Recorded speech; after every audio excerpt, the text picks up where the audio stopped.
Yeah! Hey, welcome back, everybody, to a little show we call Roll with the Fucking Troll. Hey, we're doing a spoiler review for a movie that is 100 years old. Yes. We're talking about the original classic, the very first Rocky film. Be forewarned, we're going to talk about everything, so go watch it. Yeah, we're gonna spoil it. I mean, there's always like young people though who haven't seen it. You know, I always resented as a kid that when there was a classic, the world felt just totally comfortable, just spoiling left and right about like everything about it. And I always thought, you know, I'm young, I haven't seen it yet. Fuck you.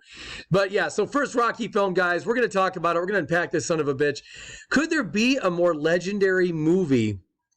I know there's movies that are more iconic to people, but there's not another movie that spawned how many sequels? 7 sequels and more coming and counting. And then there's a prequel TV show coming, and also over this many decades, like this thing is almost 50 years old and going strong. And Michael B. Jordan is not shy at all about doing. He wants to do several sequels. He's way into it. So anyway, so the point is, this movie really did a lot. I would argue that it's been the only movie ever to have this ongoing and endearing of a franchise come from it and last this long.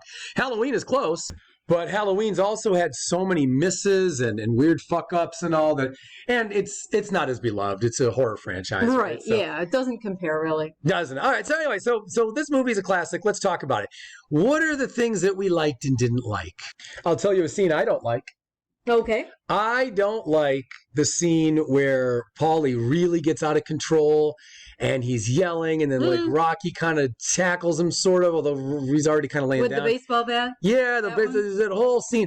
To me, it didn't really fit the movie. It didn't really go anywhere after it. It didn't really change anything. They just kind of forgave each other and sort of moved on. The only thing that scene did was it pushed Adrian into moving in with Rocky. Yeah, that's true. That's its only function. Yeah. Otherwise, it was just dumb and poorly acted, I thought, too. I didn't think the acting turned out good in that scene. Yeah. I don't know. It's hard for me to identify things that I don't like about this movie because I just love this movie. And haven't seen it in a long time, and I'm just reminded, I just love the whole thing. You know, one of the things that I think is really well done in this film is they spend the first half hour of the movie just hitting you over the head with the fact that Rocky's life and everything around it is just sad. Yeah.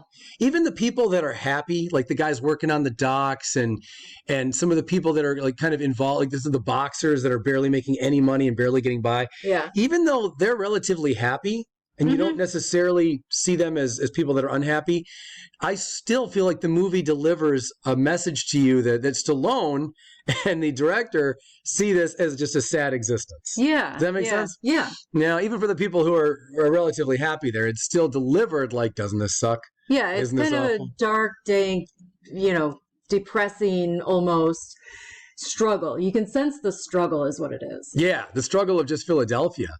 And it's kind of insulting, I guess, in a way, because plenty of people are thinking, wait a minute, what's so bad about that? But it's like everybody's struggling to get by financially. Everybody's kind of just sort of existing in a way where they're not terribly happy. Even the people who are getting by all right, no one's thrilled about their existence. And here's Rocky, who's daring to dream just a little. Yeah. Where he's kind of like, yeah, I'm a boxer and I'm gonna do my best. I'm gonna try to get somewhere. And then when he gets offered this opportunity to fight Creed, what's the first thing he says without even thinking? He's like, no.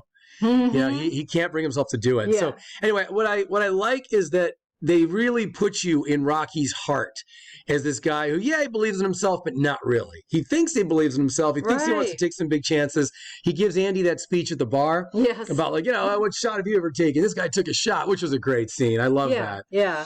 He was really admiring Creed and what he had accomplished, and that the bartender really irritated him with the comments, the derogatory comments to Creed. And and that's so what happens. Like people who are very low expectation having in life, do tend to just go, that guy's a bum. Well, that guy's a loser. What a and meanwhile, you're kind of like, well, how can, what's, I mean, they're doing huge things. What the fuck are you doing? So I totally get the premise of this film in that way. And the point I wanted to finish making was just the first half of this film, I feel like I'm in the gutter. I feel like shit. And then all of a sudden, the movie's about winning. Like once they introduce Gonna Fly Now, once that song comes in, right? And Rocky goes from like, his first run is really crappy. He's got bad posture. And he's struggling through it. Yeah, you can tell he's never enjoying it. And then later, he's running. He's on top of the world. He's doing well. This is such a good movie about coming up from and trying to rise from some ashes and trying to really make something of yourself. Let me ask you this though, voice of reason. You've seen a chick flick or two in the past. I have. Would you consider this movie to be kind of borderline chick flick? Ooh, that's a good question. Right? Go ahead. Yeah, I hadn't thought of it that way. So I guess ultimately my answer is no, but now that I've revisited this movie, there's equal parts chick flick in here, as much as there is testosterone driven, boxing, overcoming obstacles kind of theme. So yeah, because there's a lot of this movie time is spent on the romance and the wooing of Adrian. Yeah. So yeah, there's a little bit chick flicky in here. I think it's more chick flick than not chick flick. Or chicky flick. It's to me ultimately it's more of a love story than anything, and it's proven by the ending scene where after, like, as they're giving, not even after, but as the judges are as the announcers giving the results of the fight. Yeah. Instead of Rocky being on bated breath, like, what's going to happen? Did I win? Did I lose? What's going on? He didn't even care. He's just like, fuck it, I want Adrian here. Right. The only thing he wanted was Adrian. Yeah. Even if he had won, I suspect he still would have only wanted Adrian at his side, not the trophy, not the adulation, or anything else. Well, he didn't even really give a chance to hear whether he'd won or not. I mean, they were trying to announce it, and he's yelling Adrian over them. This is where, to me, I've always thought, I know this is one of the most classic endings in all of film. Yeah. I think it's a little intangible. I really do. I think it's, because why couldn't he have waited a few more seconds? Why? I mean, it'd be different if he had such a bad beating that if they showed you that he was in all this incredible pain and his head's throbbing and maybe that's kind of what you're supposed to get from it. But I think at the end of the day, he was coherent enough to make it through the entire fight. And I'm sure a few more seconds wouldn't have killed him just to find out whether he won or lost. And instead, he's just like, no, I need Adrian right here, right now. Yeah. I didn't really get that. I don't really think that really makes sense to me after that. I mean, he made it every second of the fight. You know how long those fights are? Those are very long fights. Those go on for hours. You mean to tell me just to stop for a second and just hear if he won or lost? I don't get that. I don't really think that makes much sense. I know they're trying to say, Stallone wanted to project there that Rocky didn't even care if he won or lost. He just wanted his woman, and he wanted to go home. But that doesn't wash with the character to me, because he did care about how it was going to end. Yeah. You know, even though he said he just wanted to go the distance, he had some real bravado and some swagger about wanting to beat Creed. And so, I don't buy it. Yeah, he wanted to just be standing at the end and not beaten down, not, knocked out. But sometimes he says that, but other times he does say that he wants to beat Creed, that he wants to show him, he wanted ultimately to win. And I just think it was funny that he sort of bypassed that just to hurry up and be with Adrian. And then when did they find out that he lost? It was at the hospital? I mean, we don't know. That's odd to me. So I've always thought this was kind of an odd film in that way, that I don't understand the ending as great as most people tend to. I just think it's a little, I guess the way to say it is it not only seems unrealistic, I just don't really understand what the benefit was. It's not like he needed Adrian right then and there. So I think it's very chick flicky in that way. He did. No, again, he was a boxer. He was very committed to it. Frankly, the second film, if anything, really shows you, and we'll talk about that one soon, but the second film really shows you that he is about trying to win. And if he's got to tell Adrian, hey, I got to do this, then he's got to do this. So in this film, I think there's some disjointed stuff there. I really do love a lot of this movie, and I really loved, I think, first of all, I got to tell you, I don't think Burt Young was the greatest actor in this film. Yeah. I don't think Talia Shire is the greatest actor. And I don't even think Stallone really could act very well back then. Mm-hmm. So once we meet Apollo, and I think Carl Weathers was like the greatest actor. I mean, he got best supporting actor. They should just give him the whole thing, like just best everything.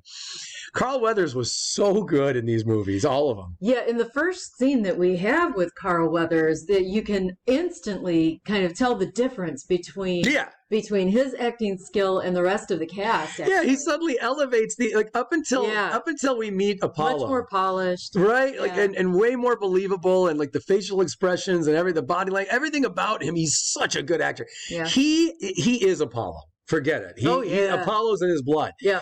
And yet up until that moment, there were some scenes that I thought were really poorly acted, and there's from all of them, from everybody else in the movie, I felt like the acting level was very sea level, right? They're very not like you're gonna drown at sea. I mean, like, yeah, I know what you mean. You know, like a B- C+ range at best.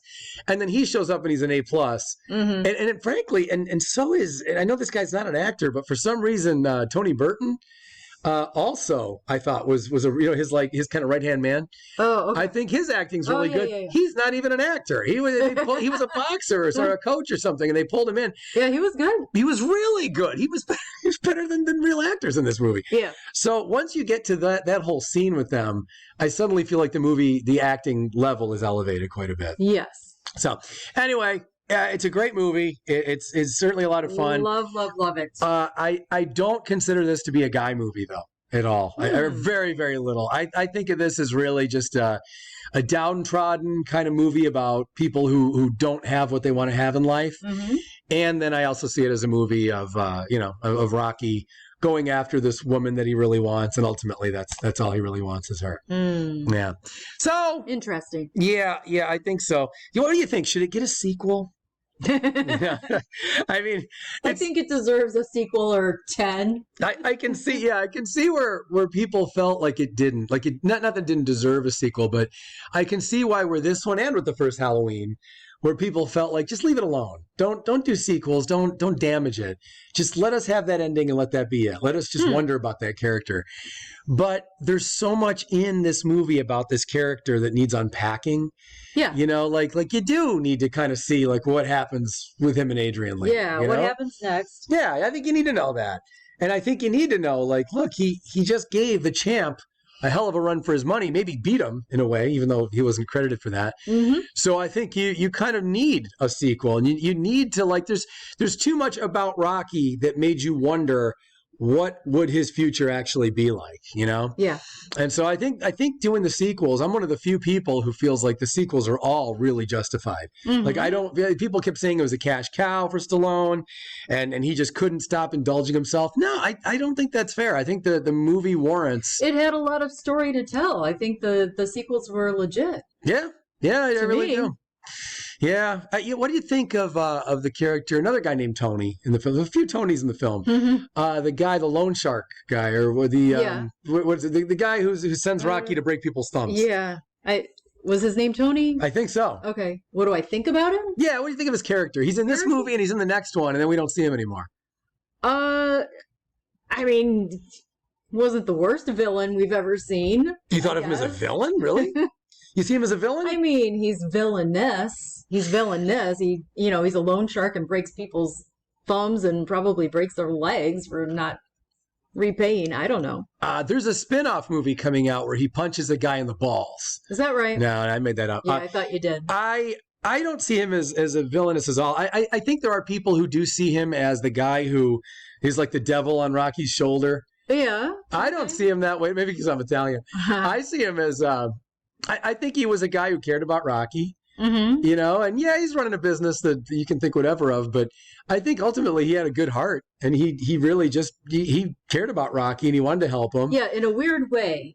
Right? Yeah, I agree. Yeah. And he was about taking care of people that he cared about and that he worked with. And very Italian. I think there was, a lot of that. And then I think there was honor in him. I don't see him as a villain, even though he does kind of go after people and you got to pay back. It's all. You got to pay back. You got to pay back your debts.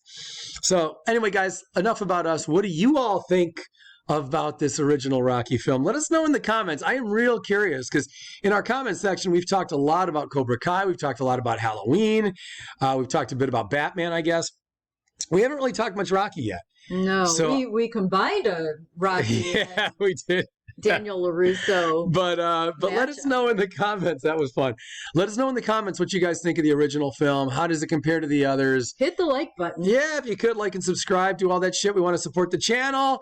We appreciate everybody, guys. We're having a lot of fun with this channel. Voice of Reason, any final thoughts? Subscribe. Please Let's not do. forget to subscribe. Yeah. We'll see you guys soon. I hope you enjoyed this video. Bye, guys.